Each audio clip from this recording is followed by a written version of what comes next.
Hello दोस्तों, स्वागत है आप सभी का आपके अपने चैनल रोमंत इंस्टीट्यूट में। आज की हम बात करेंगे केमिस्ट्री की, और केमिस्ट्री में ये आपका तीसरा लेसन चल रहा था। आपका तीसरा लेसन जिसका नाम था वैद्युत रसायन, और वैद्युत रसायन की ये 9वीं वीडियो है।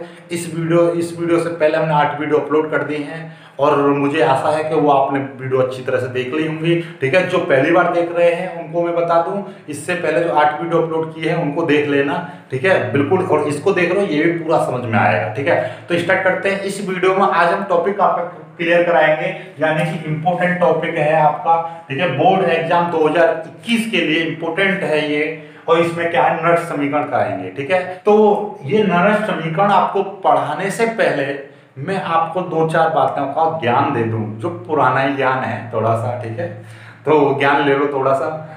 वो ये कि जो इस समीकरण को पढ़ने से पहले आपको हमने क्या पढ़ाया था, वैद्युत रासायनिक श्रेणी पढ़ाई थी, मानक इलेक्ट्रोड विभव पढ़ाया था, और एक इलेक्ट्रोड विभव पढ़ाया था। इन तीनों चीजों का कॉम्बिनेशन बना के ही ये समीकरण बनी है, तो इसलिए ये तीनों चीजें पता होनी चाहिए।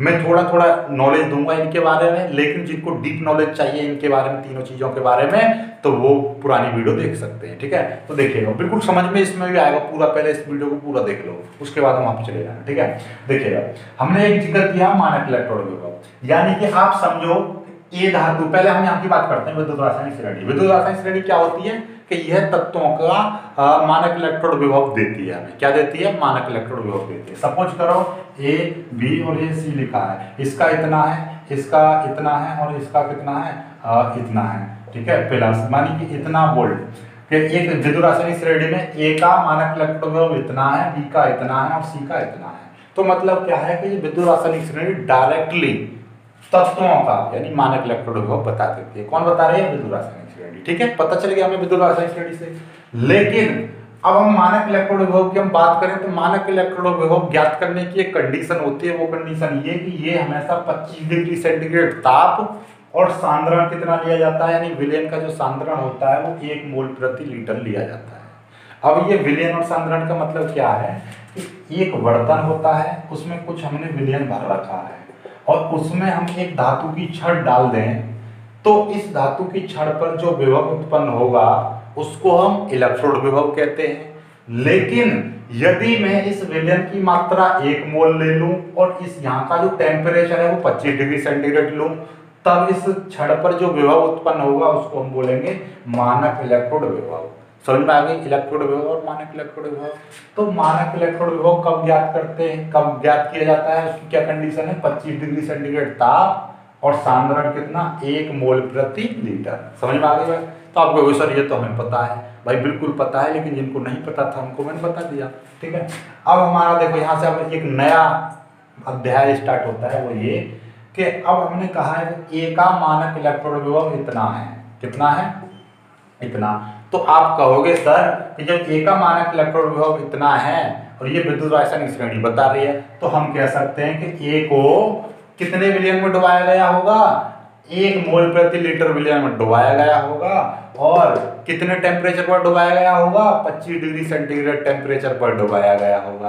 तभी तो उस पर इतना विभव उत्पन्न हुआ है, तभी तो इसको हम मानक इलेक्ट्रोड विभव कहते हैं। समझ में आ गई? लेकिन ये समीकरण की आवश्यकता क्यों पड़ी कि यदि भाई मैं टेम्परेचर मान लीजिए मैं 35 कर दूं, और ये विलयन की सांद्रता में मान लीजिए 11 कर दूं, यानी कुछ और कर दूं, तो क्या होगा? फिर इलेक्ट्रोड विभव उसका इतना नहीं होगा। तो फिर कैसे ज्ञात करोगे? फिर तो विद्युत रासायनिक श्रेणी थोड़ी ना बता देगी इसका मान। तो इसीलिए इस समीकरण की आवश्यकता पड़ी कि जब कि कभी भी विलयन की सांद्रता 1 मोल प्रति लीटर ना हो और टेम्परेचर 25 डिग्री सेंटीग्रेड ना हो, तो हम विलयनों का यानी कि पदार्थों का यानी धातुओं का या इलेक्ट्रोडों का मानक इलेक्ट्रोड विभव विद्युत रासायनिक श्रेणी से ज्ञात नहीं कर सकते। तब उनका इलेक्ट्रोड विभव ज्ञात करने के लिए एक समीकरण की आवश्यकता पड़ी, जिसको हम नर्स समीकरण कहते हैं।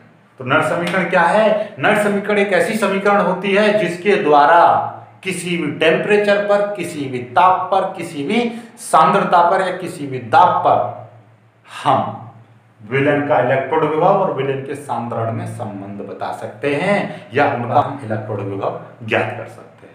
समझ पाए बातों को? तो एक बार और मेरे साथ बोल दीजिए, लिख दिया मैंने। इलेक्ट्रोड विभव तथा विलयन के सांद्रण के बीच संबंध बताने वाली समीकरण को ही हम क्या कहते हैं, नर्स समीकरण कहते हैं। तो इसका जो मान होता है वो E बराबर E0 माइनस RT बट्टे NF लॉग E, बेस है ये E। तो अपचायक बट्टे ऑक्सीकारक। अभी हम अपचायक भी बताएंगे, ऑक्सीकारक भी बताएंगे ये क्या होते हैं, ठीक है। पहले जान लीजिए E क्या है, यहाँ पर इलेक्ट्रोड विभव है, E0 मानक इलेक्ट्रोड विभव है। T आपका टेम्परेचर है, F यहाँ पर फैराडे नियतांक है जिसका मान भी होता है निश्चित, और R यहाँ पर गैस नियतांक है जिसका मान भी निश्चित होता है। N यहाँ पर आवेश है या इलेक्ट्रॉन की संख्या है, ठीक है। तो इसको ऑक्सीकारक और अपचायक को पहले समझ लीजिए। ऑक्सीकारक और अपचायक क्या होता है कि जैसे कि मैं कह रहा हूं कि कोई एक धातु है ये, और इसकी ये कौन सी अवस्था में है, ये आपकी N पॉजिटिव, यानी इस पर कितने पॉजिटिव है N, यानी इसमें से N इलेक्ट्रॉन निकल गए।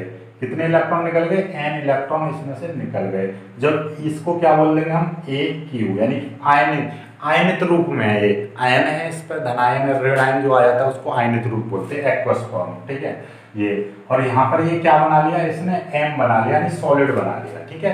समझ पाए बातों को। जैसे आपका Zn, इसमें से 2 पॉजिटिव निकाल दिया तो 2E लिख देंगे, और यहाँ पर क्या लिख देंगे, Zn लिख देंगे। तो ये आपकी आयनित यानी AQ फॉर्म बनेगी, और ये आपकी सॉलिड यानी कि ठोस अवस्था हो जाएगा।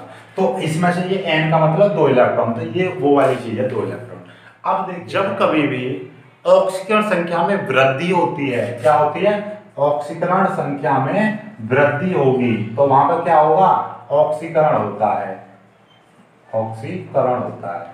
यदि ऑक्सीकरण संख्या में कमी होगी तो वहां पे अपचयन होता है। देखिएगा यहाँ पर ऑक्सीकरण संख्या कितनी है, N पॉजिटिव, यानी कि पॉजिटिव में है, ऐसा 1 या 2 कितना भी समझ लीजिए, 1 पॉजिटिव 1, 2 पॉजिटिव 2, सपोज करो, ठीक है। और यहाँ पर क्या है, यहाँ पर कुछ भी पॉजिटिव नहीं है, ना नेगेटिव है ना पॉजिटिव, तो यहाँ पर कितनी ऑक्सीजन संख्या 0। जहाँ पर कुछ नहीं होता वहाँ पर 0 है, यानी कि उदासीन अवस्था पे इस पर चार्ज कितना है, 0। तो यानी ऑक्सीजन संख्या मतलब सिंपली आप ऐसे समझा करोगे, इस पर पॉजिटिव कितना है, 0 है, तो इसलिए इसकी ऑक्सीजन संख्या कितनी है, 0, ठीक है। अब यहाँ पर कितनी है, यहाँ पर आपकी प्लस में है और यहाँ पर आपकी 0 है, तो M का यहाँ पर क्या हो रहा है, M पॉजिटिव का M में यहाँ पर क्या हो रहा है, अपचयन हो रहा है। क्या हो रहा है, यहाँ पर अपचयन हो रहा है। क्या हो रहा है, अपचयन हो रहा है। समझ में आ गया अपचयन क्यों हो रहा है, क्योंकि ऑक्सीजन M की ऑक्सीजन संख्या में कमी हो रही है, इसीलिए यहाँ पर M पॉजिटिव का M में क्या हो रहा है, अपचयन। और शॉर्ट में याद कर लीजिए, जब कभी भी यानी कि पॉजिटिव से M बनेगा तो वहां पर क्या होगा, अपचयन होगा, ठीक है। और यदि M से आपका M पॉजिटिव बनेगा तो वो वहां पर क्या होगा, ऑक्सीकरण होगा। ये चीज रट लो, बिल्कुल आपको रट जानी चाहिए, दिमाग में बैठ जानी चाहिए, क्योंकि यहाँ पर ऑक्सीजन संख्या की कमी हो रही है तो अपचयन हुआ, यहाँ पर ऑक्सीजन संख्या की वृद्धि हो रही है तो यहाँ पर ऑक्सीकरण हुआ। जब कभी भी इस टाइप की कंडीशन दिखाई दे जैसे ये है, तो ये क्या है, यहाँ पर अपचयन। यदि Z इधर होता और ये इस तरीके से मैं ऐसा लिख दूं, इस तरीके से लिख दूं, इसको मिटा दूं, तो ये क्या है, यहाँ पर क्या हो रहा है, यहाँ पर आपका ऑक्सीकरण हो रहा है और यहाँ पर क्या हो रहा है, आपका अपचयन हो रहा है। तो देखो अब यहाँ से जब यहाँ पर अपचयन हो रहा है, ध्यान समझेगा, ये अपचयन हो रहा है तो ये आपका ऑक्सीकारक कहलाएगा। ये क्या कहलाएगा, ऑक्सीकारक कहलाएगा, और ये आपका क्या कहलाएगा, अपचायक कहलाएगा, अपचायक, ठीक है। ये ऑक्सीकारक कहलाएगा और ये आपका अपचायक कहलाएगा। और इसीलिए यदि यहाँ पर ये क्या है, यहाँ पर ये आपका ऑक्सीकरण हो रहा है, ऑक्सीकरण हो रहा है तो ये आपका अपचायक, उल्टा होता है, ध्यान समझ लेना। ऑक्सीकरण हो रहा है तो यहाँ पर अपचायक होगा और ये आपका ऑक्सीकारक होगा। क्या होगा, ऑक्सीकारक होगा। समझ में आ गई बात। ये यहाँ पर अपचयन हो रहा है, अपचयन के पास अपचायक यानी पीछे, तो यहाँ पर ये पहला वाला क्या, ऑक्सीकारक, ठीक है। समझ में आ गई बात। तो अब देखिएगा ये अपचायक और ऑक्सीकारक समझ में आ गए। अब मैं एक समीकरण से हम इस समीकरण को थोड़ा सा और हल करते हैं, ये समीकरण किस तरीके से आगे बढ़ती है, देखिएगा।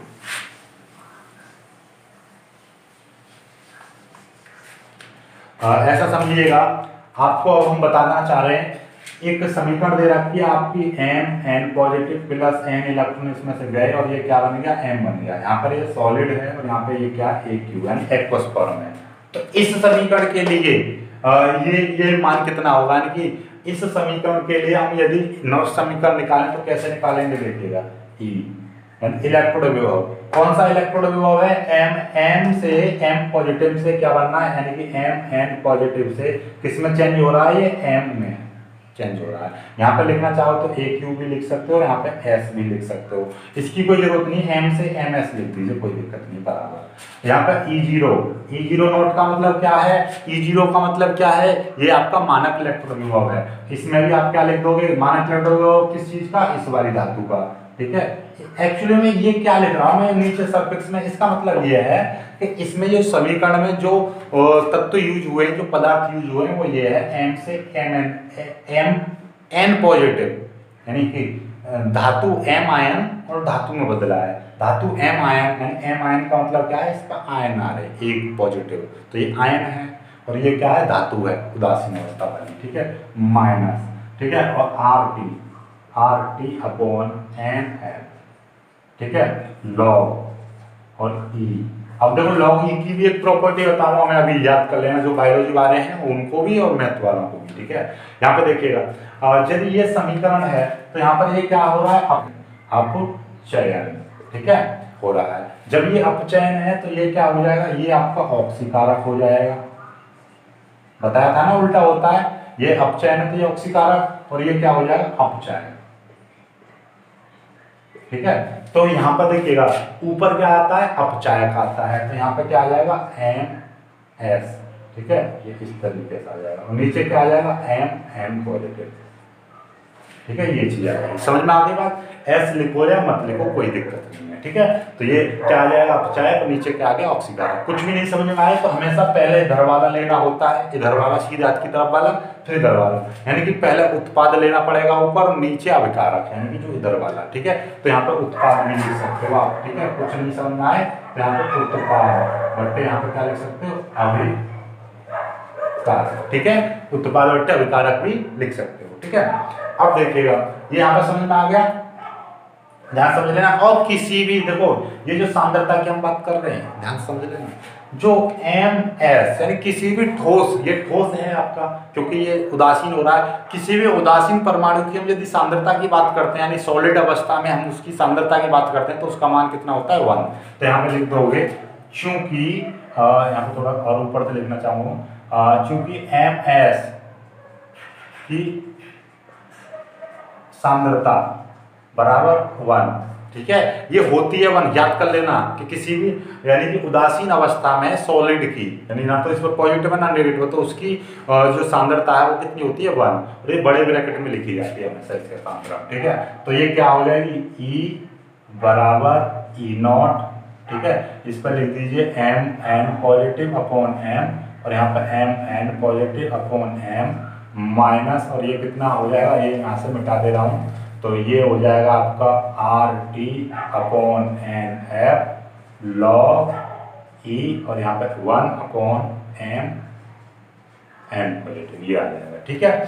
समझ में आ गई बात? अब देखिएगा ध्यान से, अब मैं यहाँ पे अब इनके मान रख ले रहा हूँ। आर का मान कितना होता है? 8.314 होता है, ठीक है। और टेम्परेचर में मानक अवस्था पर ले रहा हूँ, मानक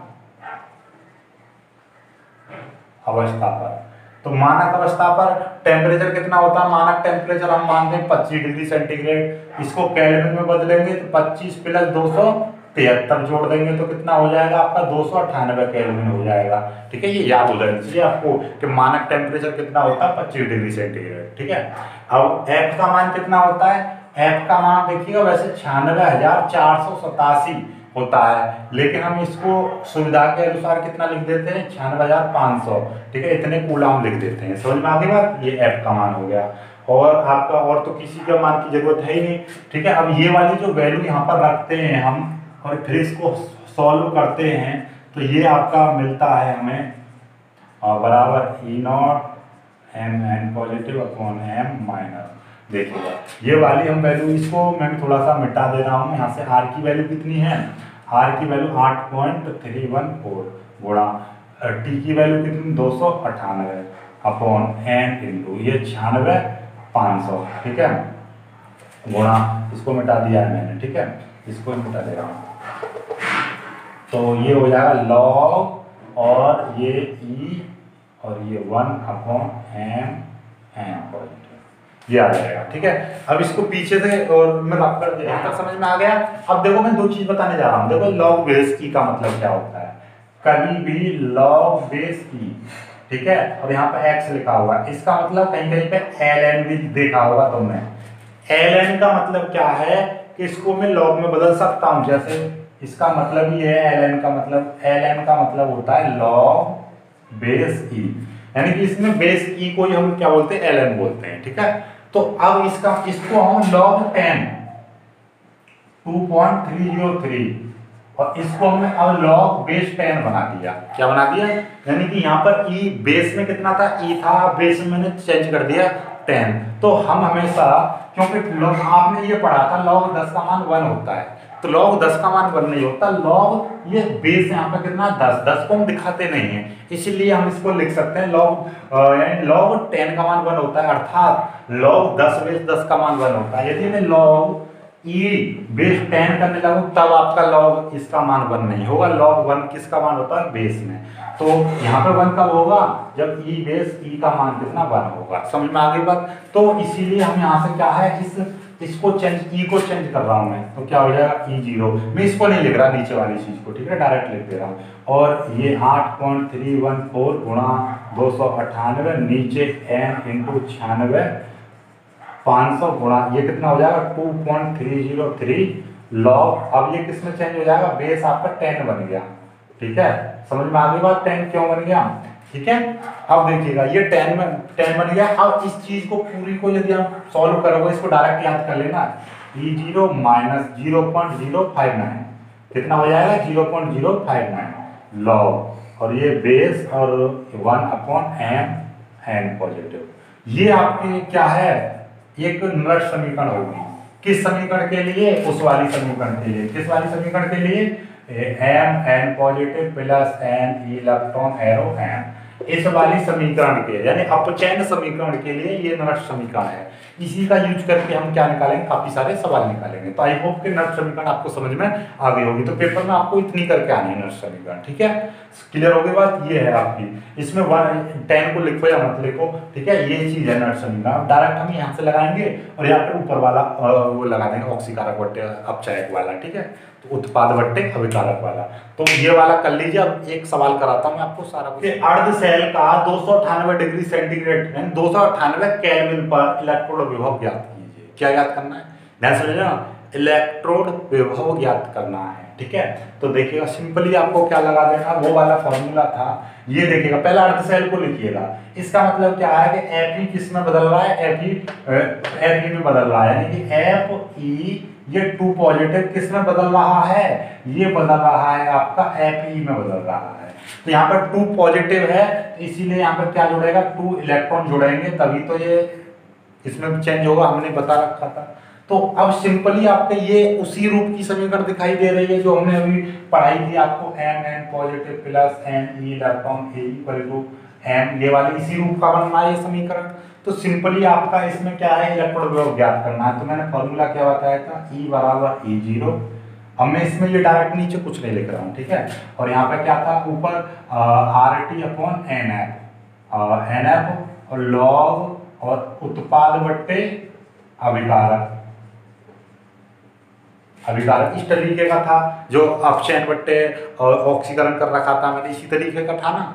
तो अब हमने इसी समीकरण को थोड़ा सॉल्व किया था, और सॉल्व करके क्या आया था, E0 minus 0.059 upon 2 upon n, ये, और यहाँ पे लॉग बेस 10 1 अपॉन, और यहाँ पे क्या आया था, ये चीज आई थी इस समीकरण के लिए, ये चीज आ रखी थी, हमने सॉल्व करके की थी। तो इसी समीकरण का हम यूज करेंगे, अब इसका नहीं करेंगे, हम सवाल निकालते हैं, सवाल निकालेंगे इसका यूज करेंगे। तो आपको दिखाई दे रहा है, आपको ये चीज तो पूछी है, तो ये मान कहाँ से पता चलेगा, ये मान आपका होता है Fe का मानक इलेक्ट्रोड विभव का मान, ये सवाल में दे रखा है। कितना दे रखा है, यहाँ पर E0 भी दे रखा है। कितना दे रखा है आपका E0,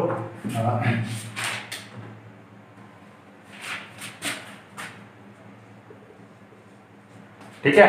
तो ये इसमें E0 का मान भी आपको दे रखा है, E0 बराबर है माइनस 0.44 वोल्ट, यानी कि माइनस 0.44 वोल्ट। ठीक है, तो ये देखिएगा यहाँ पर लगा दीजिए minus 0.44 volt minus 0.059 upon N.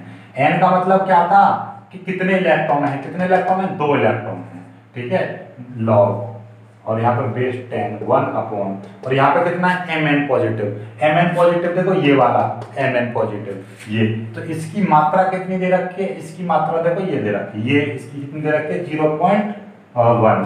ठीक है, समझ में आ गई बात। अब इसको सॉल्व करना है आपको, 0.44 माइनस, इससे इसको काट दीजिए 0.0, 2 दूनी 4, एक जाएगा आगे, 2 में 18, 2 पंजे 10 लॉग, और ये कितना पॉइंट हटाऊंगा ऊपर 0 10 किया जाएगा। ठीक है, और ये आपको दिखाई दे रहा है कितना, देखिएगा सिंपली आपका 0.44 माइनस 0.0295 गुणा यहाँ पे क्या आ जाएगा log 10 आ जाएगा, और log 10 का मान कितना हो जाएगा 1। 0.44 माइनस 0.0295 इंटू 1, तो 0.44 माइनस 0.0295, और इसको हम घटाएंगे तो क्यों घटाना है, तो घटाने का देखो ये माइनस का था, ये माइनस का था, ये माइनस का, तो ये माइनस का मतलब क्या है, ये भी माइनस का, ये भी माइनस का, तो मतलब जुड़ जाएंगे। जुड़ेंगे कैसे, ये 0.044 है। ठीक है, और इसमें कितने 4 अंक है, तो मैं इसमें भी 4 अंक बना दूंगा, 5 9 2 0.0, इस तरीके से 5 9 6 4, तो ये कितना आ जाएगा 0.4695, इतने वोल्ट आपका आ जाएगा, इलेक्ट्रोड विभव आ जाएगा। समझ में आ गई बात, नहीं आई? इस तरीके से हमें करना है। आप कहोगे सर इसमें से ये नीचे वाला 10 कहाँ गया, अरे नीचे वाले 10 को दिखाओ या मत दिखाओ, ये बेस में होता है, मान तो ये होता है ऊपर वाला है, log 10 का मान कितना 1, क्योंकि अब ये बेस में बदल दिया। यदि यहाँ पर ई होता तब 10 का log 10 का मान 1 नहीं होता, क्योंकि 10 में 10 यानी बेस। कुल मिला के बात ये होती है कि log यदि मैं 5 बेस ले रहा हूँ तो उसका मान 1 होगा। समझ में आ गई बात। तो आई होप के नट समीकरण के इसी तरीके से सवाल हैं, उनके जितने भी सवाल होंगे वो एक साथ करा दूंगा मैं। फिलहाल आप समझ पाए होंगे कि इस समीकरण किस तरीके से यूज है, किस तरीके से हम इसकी समीकरण का मान निकालते हैं। ठीक है, तो वीडियो को लाइक करना, अपने दोस्तों तक शेयर करना, और चैनल को सब्सक्राइब जरूर कर लेना। 1-2 वीडियो जाने के बाद में फिर ये चैप्टर पूरा फिनिश हो जाएगा, फिर इसके न्यूमेरिकल्स कराऊंगा और साथ में इसके नोट्स भी अपलोड कर दूंगा, जल्दी ही नोट्स अपलोड कर दूंगा। ठीक है, जय।